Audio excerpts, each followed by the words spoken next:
はい、皆さんこんにちは。なんか夢の中で臨場感がありすぎて、実際にその寝てる体も動いてる時ってないですか？この前昼寝してたら、カーチェイスのシーンで自分が後ろの席乗ってるんですけど、急に正面から車が突っ込んできて、で、その車が急に銃を発砲してくるんですね。なので、それ避けなきゃいけなくて、俺めっちゃ必死になって、もうこんな感じでね、フロントガラスからで映らないようにこんな感じで避けたんだけど、実際その避けながらなんか起きるみたいな、避けながら起きる時ってない1994年8月11日、東京都八丈島八丈町で奇妙な事件が起こりました。八丈島にある火葬場の職員が当日予定されていた葬儀のため、焼却炉の扉を開いたところ、中から溢れんばかりに詰め込まれた人骨を発見したんです。当たり前ですけど、これには職員もびっくりして、なぜなら職員が開けたこの焼却炉は5日前の8月6日に使ったのが最後で、6日から11日の4日間の間に葬儀が行われたりだとか、火葬の申請が入ったりだとかは一切なかったんです。なのでこの間に誰かが無断で使用したということになるんです。さらにその人骨が大量となると、火葬の申請云々の話じゃないんですよね。職員からの通報によって警察が調べたところ、焼却炉内の人骨はほぼ7人分の骨ということが判明しました。ほぼ7人分というのは火葬によって残っていない骨もあったとされ、中には大人の骨よりも小さい子供の骨もあったことから、はっきりと7人と断定できなかったからなんです。さらに警察の調べによると、焼却炉の冷め具合から人骨が火葬されたのは前日の8月10日を除外した6日から9日の3日間ということも判明しました。また鑑識によってこれらの人骨は少なくとも死後10年から40年も経っていることが判明し、警察はこの事件をこの島の風習である改葬だと考えました。改葬とはお墓の引っ越しを意味し、この地域では古人を土葬した後、供養のため会期が1年、3年、7年、13年、17年、25年、33年、最大100回忌まで行われ、その中で13回忌、17回忌の時にシャリ取りと呼ばれる改葬が行われることが一般的でした。このシャリ取りを行う際、土葬から掘り起こし、酒や海水を使って清め、改めて火葬し、先祖の墓に再度納めるんです。この儀式は古人から先祖へとの移り変わりを意味し、また古人に愛情を持って弔う最後の面会だとも捉えられているんです。八丈島では木棺ではなく亀棺と呼ばれる人が入るほどの水廟にご遺体を入れ、水廟の底に小さな穴を開けてから埋葬されていました。そこに穴を開けることによって地中で白骨化が早く進むように工夫されていたんです。そしてそれぞれ地域ごとに決められた共同墓地にて埋葬されていました。八丈島ではそれほど多くの埋葬場を確保することができなかったので、その確保という意味も含めて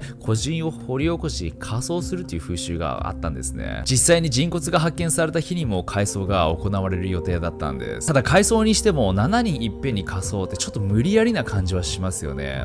例えばお金がなくてね、無理やり無断でやったっていう可能性もなくはないかもしれないけど、警察も最初は島の人間が無断で改装したと考え、島にある64カ所全ての墓地や私有地までも遺体を掘り起こした形跡がないか調べたんですけど、そのような痕跡は見つからなかったんです。となるとわざわざ島の外からね持ってきて火葬したとも考えられるんですけど、11日職員が来た時には施錠もされ、ボイラーの重油バルブも通常通り閉められていたというんです。骨は2号炉に全て入れられていて、通常火葬する際に使用する骨を拾うために設置される受け皿、遺体を寝かす台はなかったそうなんです。これを聞くと犯人かなり手慣れてる感じしますよね。しかも施錠がされていたということは鍵を持っていたのか、あるいは誰かにそれを借りたのか。ただお盆前の時期とも相まって島ではこの事件様々な噂が立ち始めたんです。聖徳元年にあたる1771年、この八丈島に難波船が漂着しました。しかし難波船に乗っていた船員の中に天然痘に感染していた人物がいたことから、島内でパンデミックが発生。翌年の秋頃までに約900人もの死者が出てしまったんです。このことから島の村ではこれ以上の被害を防ぐため、村を柵で囲うなどの対策をとっていました。この後から外から島に流れ着いたものに対してあまりいいイメージを抱いていなかったんですね。ちょうど同じ頃、当時の大阪から出港した船が嵐に遭い、八丈島の愛外港と呼ばれる海岸に流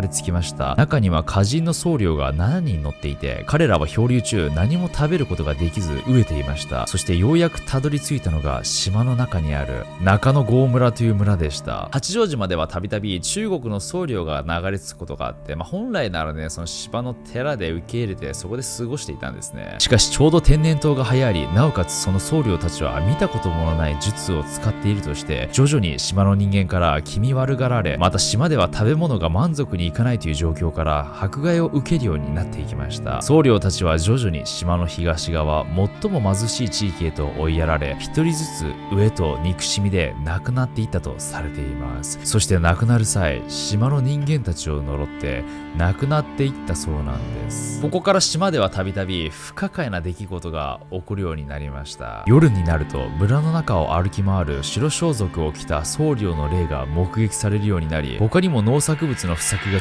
続いたり、家畜が次々に死んでいくといったことが起こるようになったんです。八丈島の人たちは迫害した僧侶たちのたたりだと考え、そのたたりを鎮めるために東山の頂上に7人坊主の塚を建てたんです。こんなたたりなんて本当にあったのって思うかもしれないけど、八丈島出身の学者である高橋光一が1802年に書いた援護光言の中には、これらの出来事について、いずれの頃か火事流れ来る、その山ところ村々にあり、その山に入る時はたたりをなし、村民悩み患うことを時々なりと書き残しているんです。7人の僧侶のために塚を建てたら、たたりもぴったりと収まったというわけにもいかなかったみたいで、その島の中で7人坊主の悪口を言ったりすると、その言った本人に何かしらのね、災いが起こるとされていました。実は火葬場での事件の前にもこの島では7人の犠牲が出た事件がありました。1952年、島の林道建設の工事を行う際、島の外から来た人も作業員に数名いたことから、建設現場では7人坊主の悪口は口にするなとお達しが出ていたんです。でも島の外から来た作業員は7人坊主の伝説を信じてなかったらしいんです。そんな中、作業中一人の職員が坊主、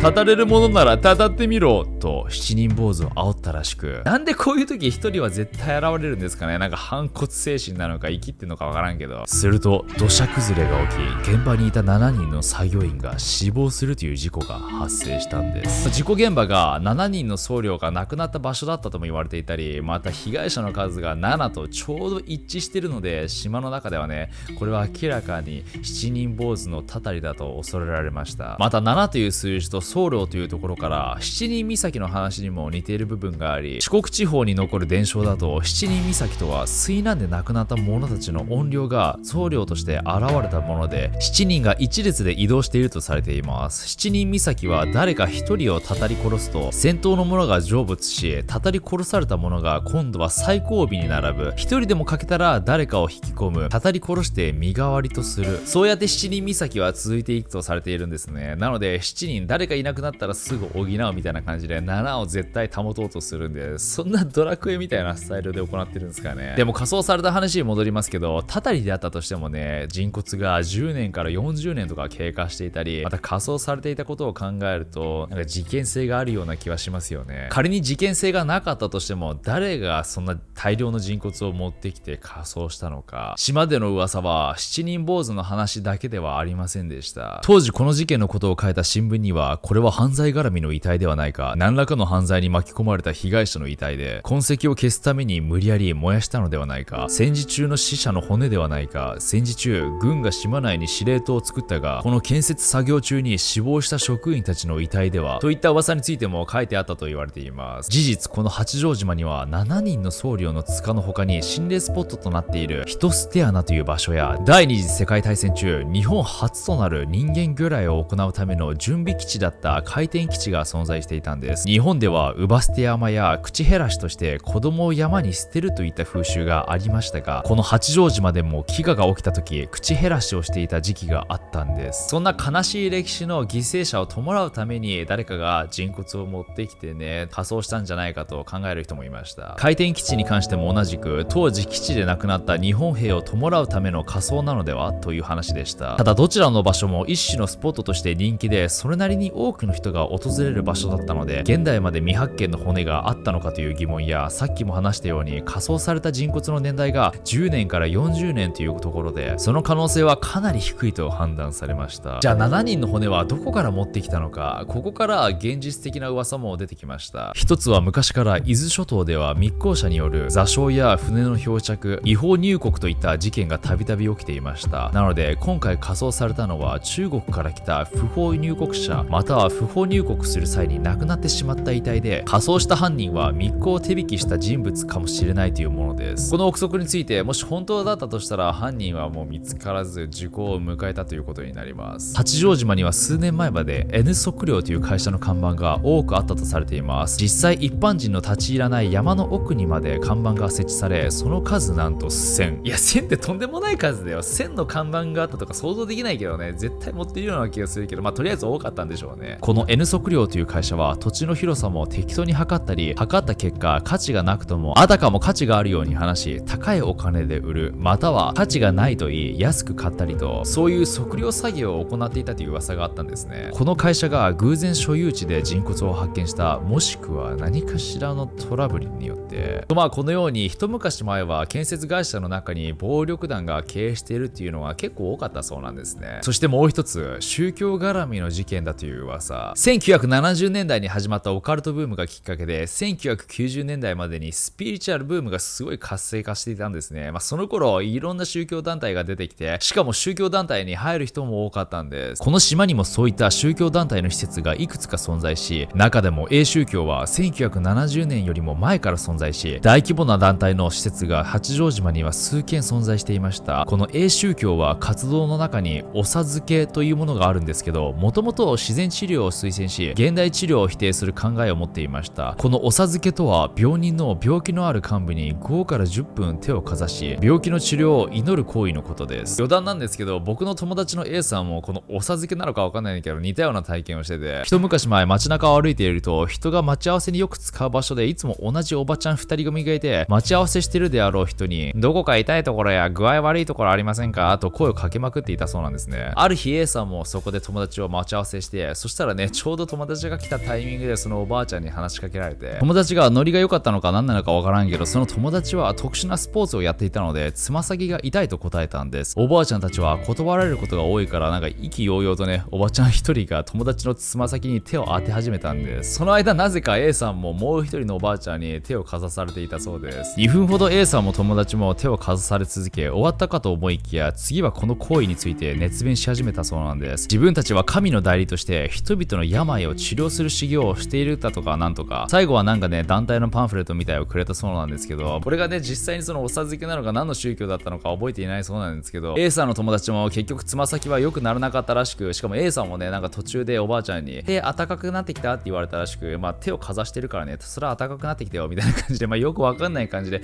まあ2人は修行中だったからね、多めに見てみましょうか。まあそれと似たような感じで、 A 宗教ではお授けを行う資格は A 宗教の本部施設内で約90分のお話を9回聞くという修行が必要なんです。そして9回目で本部神殿にてお授けのお許しをいただくらしいんですね。ただこのお授け、その結果を神の守護であるという疑いを持たないことが大事とされているんです。お授けの結果、病人が死のうと、その結果こそ立派な神の守護であると考えられているんです。なのでお授けを行う側は病人の治療や回復ではなく、お授けを行うその行為こそが大事ということになるんです。まあ確かにね、他者への祈りは悪いことではありませんよね。ただこの行為を続けるために病人が利用されていたとしたら、そしてそれを隠すために遺体を隠していたとしたら、さっきも言ったように当時はいろんな宗教団体が出てきたことから人の取り合いだったんですね。信者の取り合いだったんです。まあそんな時にね、イメージの悪いことを起こさないようにしていたとしたら、信仰のせいで人が亡くなったなんて大問題になります。こうして信仰の犠牲になった人たちの遺体をほとぼりが冷めるまで施設内に隠しておいた。しかし1994年4月、井の頭公園バラバラ殺人事件が起こり、当時宗教絡みの殺人だったのではないかと話題になっていました。さらにその2ヶ月後の6月には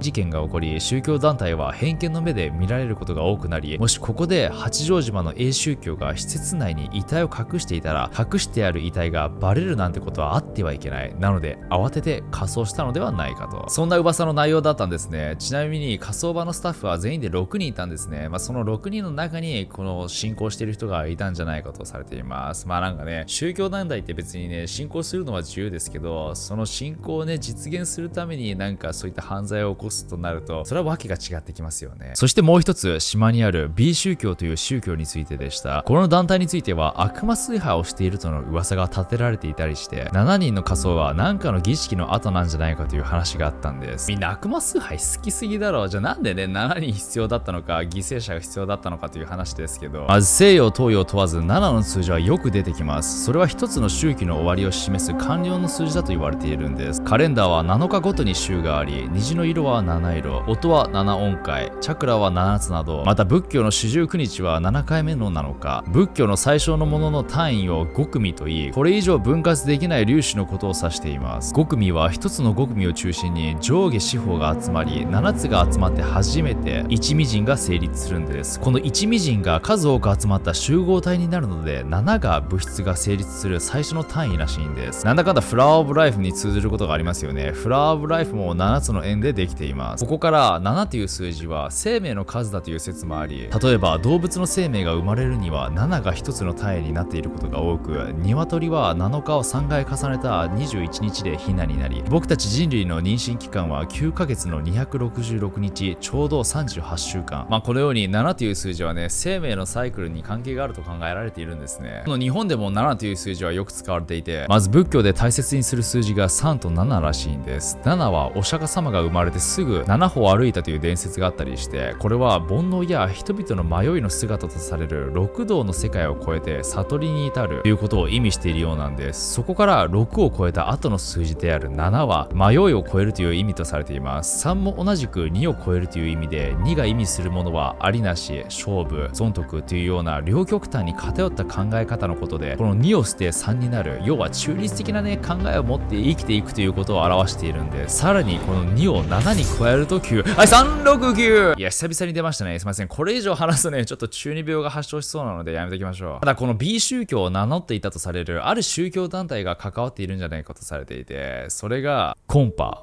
は韓国のセオル号の事件で話題になったので知っている人もいるかもしれませんが、韓国のクリスチャン系の宗教団体です。ウィキで調べてみたら結構とんでもないことが書かれていて、このコンパは救いや罪の意味内容が通常の教会と異なっているとされています。1、本当の救いは救いを悟ることによってのみ得られる。2、救いを悟っていない多くのクリスチャンは救われていない。3、悔い改める必要はない。4、救われた者が犯す罪は成り立たないので、悔い改める人は地獄の子だ。自分を罪人と思っている多くのクリスチャンは死後地獄に行く。5、天国は義人が行くところであって罪人が行くところではないから、私は義人だと告白するべきである。などと主張されているんですね。立法はね、完全に撤廃されたので、盗みとか殺人とか強姦とかもう何してもいいっていうことなんですね。何しても罪に問われないっていう、もうめちゃくちゃだよね。そんなもう宗教団体とかじゃなくて、ただのテロですよね。これが本当なのかどうかはね、ただウィキに書かれていただけなのでわからないんですけど、ただこのコンパが日本キリスト教団のね、なりすましをしていたという話は本当らしく、日本キリスト教団が実際にそういった注意喚起をしていたそうなんですね。なのでこのコンパが今回の八丈島の事件で何かしらの関与してるんじゃないかという説も一応あるんです。どうでしょう皆さん、この八丈島の謎の人骨の事件、めちゃくちゃね、いろんな説が出てきて、もうどれが何なのかわからないでしょう。でも本当にね、